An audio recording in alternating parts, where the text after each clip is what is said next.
No one remembered exactly when the boy appeared on the mountain, only that one winter morning he was there, standing on a high ridge where even hunters feared to camp. He was young, barely grown, with a thin frame and eyes that watched everything. The villagers below noticed smoke rising from a place where no house had ever stood before. Curiosity spread fast, then laughter followed. They said no one lived alone that high for a reason. The cold was cruel. The wind never rested. Snow buried mistakes without mercy. Yet the boy stayed. Every day, he climbed higher with logs on his back, rope cutting into his shoulders, breath fogging the air. He worked in silence, never asking for help, never looking down at the village watching him like a strange show.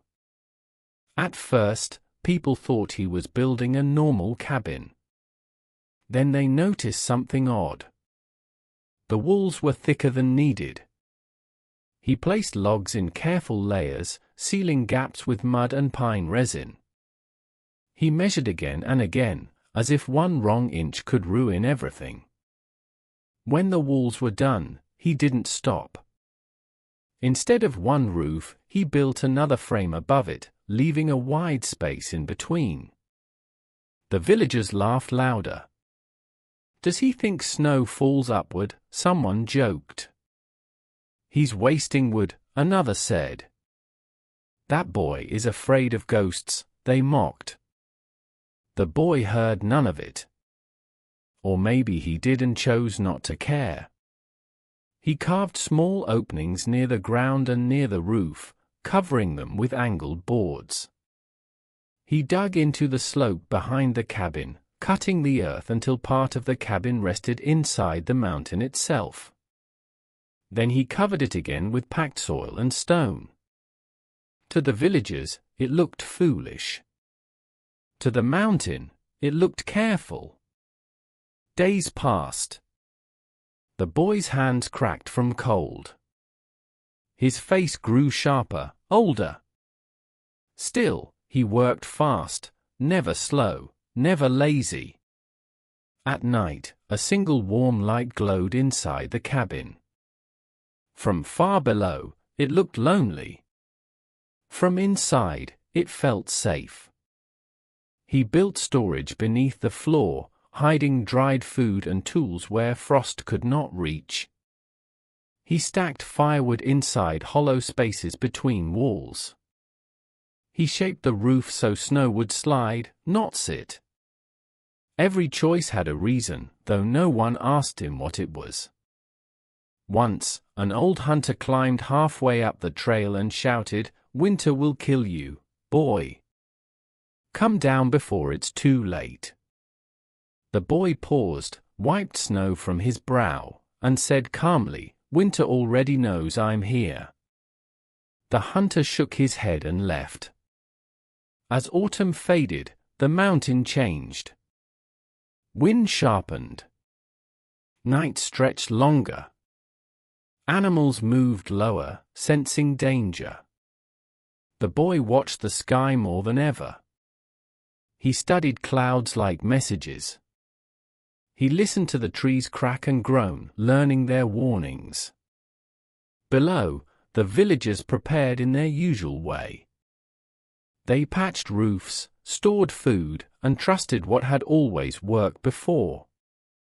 They joked about the boy during meals, using his cabin as a lesson about pride and foolish courage. Then one morning, the air felt wrong. The sky turned pale, almost colorless. The sun rose without warmth. Sound faded, as if the mountain swallowed it. Birds vanished. Even dogs refused to bark. The boy stepped outside and felt it at once. He pressed his palm to the wood of his cabin, steady and calm. He closed vents halfway. He sealed joints with cloth and resin. He checked every latch, every panel, every hidden path he had made. Snow began to fall, slow and heavy, each flake large and quiet. Down in the village, children ran to windows in excitement. "It's just snow," people said. "We've seen worse." But the mountain had gone silent for a reason. As night fell, the wind rose suddenly, fierce and screaming. Snow thickened, erasing the trail in minutes. Trees bent like frightened animals. The boy stood at his door for one last moment, watching the ridge disappear into white. Far below, an old shepherd looked up and felt fear crawl into his chest. "This is no normal storm," he whispered. The boy closed his door, locked it tight, and fed the fire. The cabin settled into the mountain as if it belonged there. Outside, the blizzard began to roar, wild and endless. And the boy waited, knowing this was the moment everything he built would be tested. The storm did not arrive gently. It struck the mountain like a living force, loud and angry, tearing at everything in its path. Snow slammed sideways, driven by wind so strong it bent trees until they cracked. In the village below, doors rattled, roofs groaned, and people rushed indoors as daylight vanished behind white walls of ice. The mountain trail disappeared in less than an hour. What had once been a clear path turned into a deep, shifting sea of snow. Anyone caught outside ran for shelter, knowing the cold could steal life in minutes. Fires were lit, blankets pulled tight, and prayers whispered into the dark. High above them, the boys' cabin faced the storm alone. The wind screamed around the ridge, but the cabin did not shake. Snow piled fast, yet the steep outer roof sent it sliding away in heavy sheets. What stayed froze into thick layers that pressed down, but the weight never touched the inner roof below. Warm air remained trapped between the two, holding the heat like a shield. Inside, the boy moved with purpose. He fed the fire slowly, careful not to waste wood. When the flames dimmed, he opened a hidden wall panel and pulled out dry logs that had been stored there for weeks.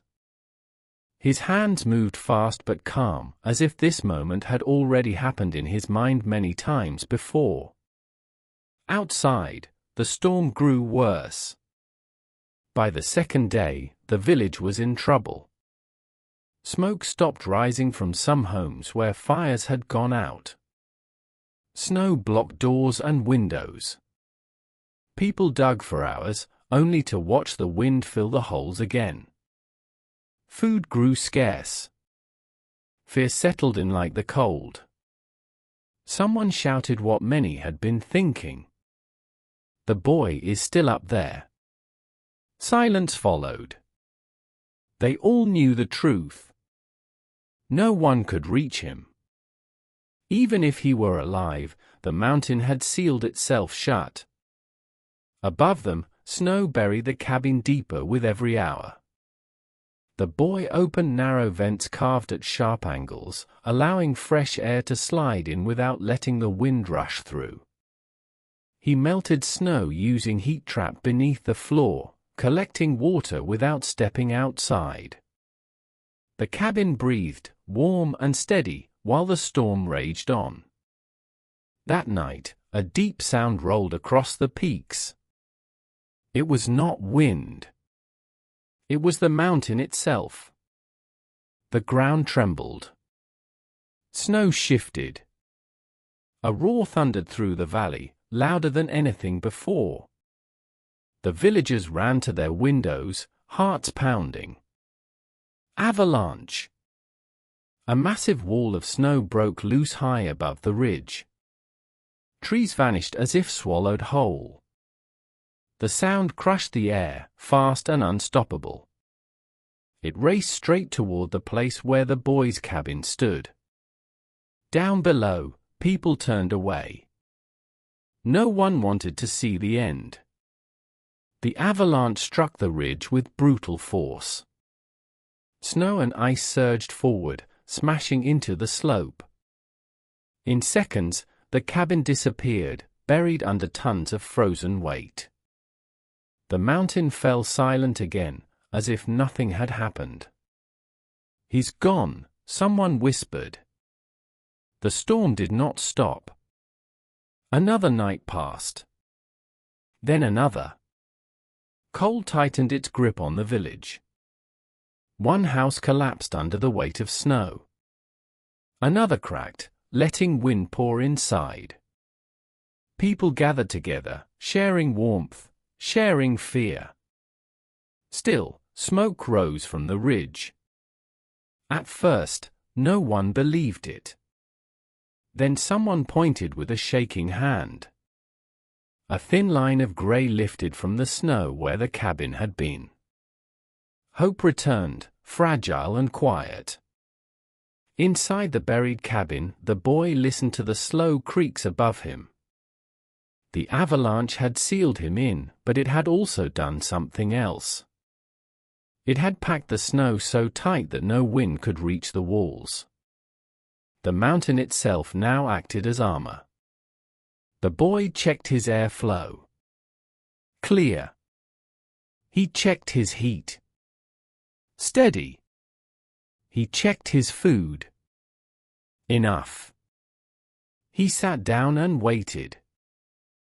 Far below, the villagers watched the ridge, counting the days. They wondered how long a boy could survive under a mountain. They wondered if they had been wrong all along. Above them, the cabin remained hidden, silent, and strong, holding its secret while the storm refused to end. When the storm finally ended, the mountain looked empty and broken. Trees lay twisted in snow. Paths were gone. Roofs in the village had collapsed. Silence stretched over the land, heavy and strange. The villagers stepped outside, trembling, unsure of what survived. Then they remembered the boy. "He's still up there," someone said, fear and hope mixed in their voice. No one had seen him for days. The avalanche had buried the ridge where his cabin stood. Everyone expected the worst. Some dared not even look. A rescue group began the climb, moving slowly, cutting paths through the snow, testing the ice with poles. Their breaths came in clouds. Each step was dangerous. They followed the ridge to where the cabin should have been. Hours passed, and their hope sank with every foot of snow they cleared. The entire mountain looked like it had swallowed the boy whole. Then something caught their eyes. A thin wisp of smoke rose from the snow, small but steady. Someone shouted in disbelief. "Look! Smoke!" The group hurried toward it, digging carefully, hand over hand. Layer after layer of snow, heavy and frozen, fell away under their efforts. The cabin's roof had vanished beneath the avalanche, but the chimney remained, a signal in the white world. Finally, a door appeared.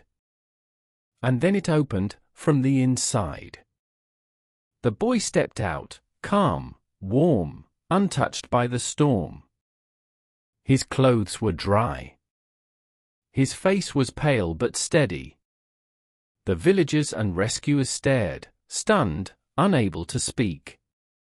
The mountain had tried to crush him, yet here he was, alive. Inside the cabin, the truth became clear.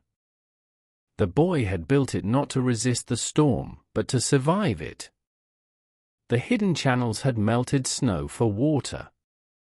The double roof had redirected the avalanche force, letting it pass over instead of through. The hollow walls trapped heat. The cabin had breathed while the mountain roared. Every strange choice, every mockable detail, had a purpose. He had prepared for this moment from the first log he carried. The villagers could not hide their awe. The boy invited them inside, and one by one, they stepped through the door. Warmth met them instantly. The fire burned steadily, food was hidden but ready, and every space seemed larger than expected. What they had laughed at, mocked, and doubted had kept one boy alive while they feared for their own. They finally understood the lesson. The boy had not been foolish, nor had he been hiding from the world. He had listened to the mountain. He had learned its patterns, respected its power, and predicted what no one else could see. The cabin had been a test and a shield, and he had been ready long before the storm arrived. "You were always one step ahead," a villager said quietly. The boy only smiled, eyes steady, calm. He did not boast. He did not gloat. The mountain had been his teacher, and he had been patient. That patience had saved him. Word of the boy's survival spread through the valley quickly. People came to see the cabin, to ask questions, to understand. Many tried to replicate his designs, but none could. His work was not just skill, it was vision, preparation, and respect for forces others refused to notice. Children stared in awe. Adults whispered in wonder. Even the hunters who had once mocked him nodded in quiet respect. The blizzard had tested everything, and the boy had passed. The mountain roared, threw its might against his home, and found it empty of weakness. His preparation turned the force that destroyed so many into a shield for him and, eventually, for others who would follow his example.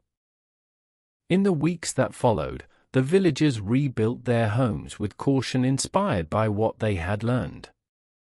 They stored food differently, reinforced roofs, and dug channels for water. Yet no one forgot the boy. He remained on his ridge, quiet, working, watching the clouds, always thinking ahead. The story of his survival became a legend. People spoke of the boy who had lived alone, mocked by all, and yet had outsmarted the mountain itself. They told it by firesides, in kitchens, and to children before bed. It was a story of patience, intelligence, and courage, a reminder that preparation often looks strange to those who fail to see beyond the present.